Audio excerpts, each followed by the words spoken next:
Hello guys, welcome back to another video. So we are continuing work on the V12 BMW 760 Li, and we're going to be swapping out the drive belts today. So we have two brand new drive belts. These are genuine OEM Continental drive belts. You really do want to go with a good reputable brand when it comes to your drive belts. I tend to use Continental, Gates, obviously you can go genuine BMW, but genuine OEM Continental ones that are used from factory, they're really not that expensive. So yeah, we have both of these to go on. And then we have two new genuine OEM tensioners, one for the drive belt kit and then one for the AC belt kit. And then we also have an idler pulley as well, and I believe this is for the drive belt kit. So yeah, that's what we're going to be installing today. Let's get outside and let's get cracking. Okay then, so as you can see, I've already made a good start on things, and that is because I'm also in the process of replacing the water pump, thermostat, fan clutch and the fan itself as well. As you can see, these are the parts that I have already went ahead and removed. The front engine covers, the airbox covers, and again, yeah, just a front engine cover and this bracket thing. And that allowed me to access everything that I needed to. But the drive belt itself is now ready to come off. Now all you need to do is locate the automatic tensioner, which is this pulley just here, and just above that there should be a slot for a T60 socket. We need to put a socket in there with a breaker bar, rotate it clockwise, and then we should be able to slide the belt off. Here we are, socket is in place. Just rotate this clockwise, take the tension off the belt, which I know this tensioner is completely shot because there's no tension in it at all. Just got to slide the belt off.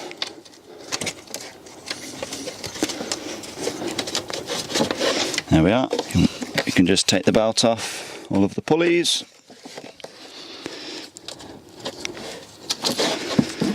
If you're unsure which way the belt goes, the orientation around all of the pulleys, good idea to take a picture before you remove the belt. I do know which way it goes. I do actually have a diagram as well, so yeah, I'm not too fussed about that. We'll just remove the drive belt. There we are. As you can see, this is I believe it's a genuine BMW Continental belt. Yeah, BMW Contitech. So it's the same belt that we are going to be installing today. And this doesn't look that old, to be honest. It does look to be in fairly good condition. So this more than likely has been replaced at some point. But as we are, replacing the automatic tensioners, idler pulley, and all the rest of it, we may as well go ahead and replace this anyway. The next thing that we can remove then is the main drive belt automatic tensioner itself. So this is just the pulley here, we don't need to remove that. Just above that is the bolt where it bolts onto the engine block, and that I believe is a 16mm, so we'll crack that loose. Yeah, it shouldn't be tight at all.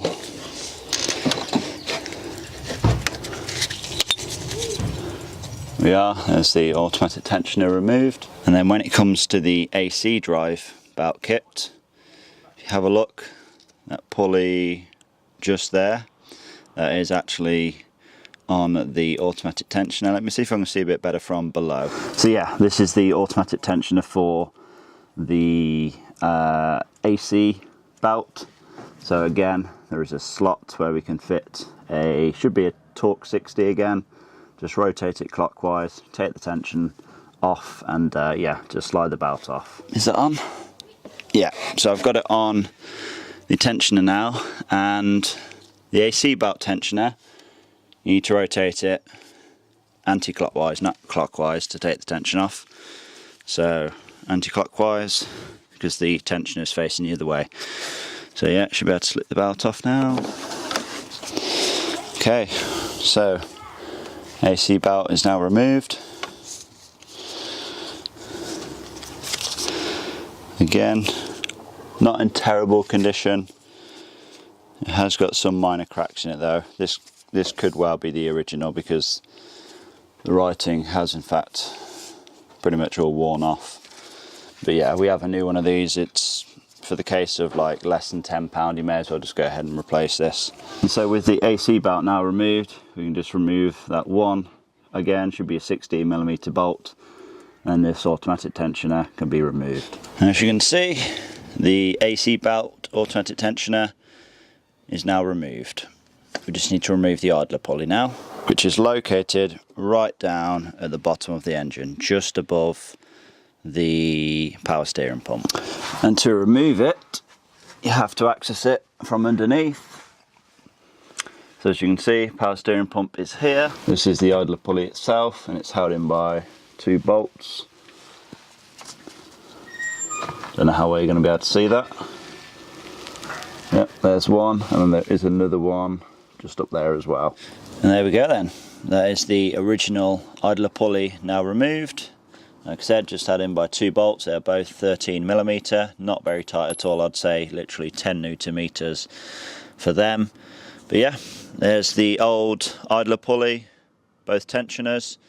There's the new tensioners and the new idler pulley. Let's get all this installed now. And just like that, the new idler pulley, drive belt automatic tensioner, and AC belt tensioner is in place. All I need to do now is torque down both of the tensioner bolts. For the idler pulley, there's no way you're going to get a torque wrench for the 2 bolts. So I've just done them hand tight. Like I said, there's probably 10 Newton meters or so, no more than that. But yeah, for the main tensioner bolts, they need to be 47 Newton meters. There's a drive belt tensioner done. And there's the AC belt tensioner done as well. And now we can begin installing the new belts, which should be pretty easy because we've just installed new tensioners, so the pins should be in place. So neither of the tensioners should be under any tension right now. So here is how we are looking then. So 2 new tensioners, one for the AC belt, one for the drive belt, new idler pulley, new AC belt, new drive belt. Now I think what I'm going to do is just fire the engine up, just make sure that, you know, we don't have any squeals or anything like that, just make sure everything is turning as it should be.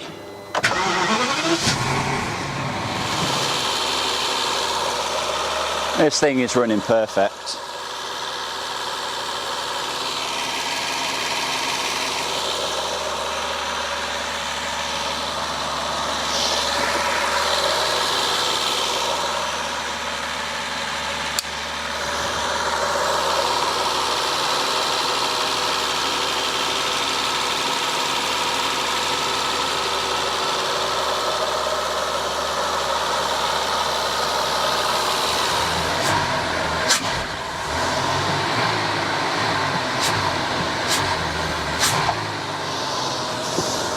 Okay then guys, so there we go, drive belt and AC belt kits both now replaced on the BMW 760 Li, and to be honest it really wasn't that bad of a job.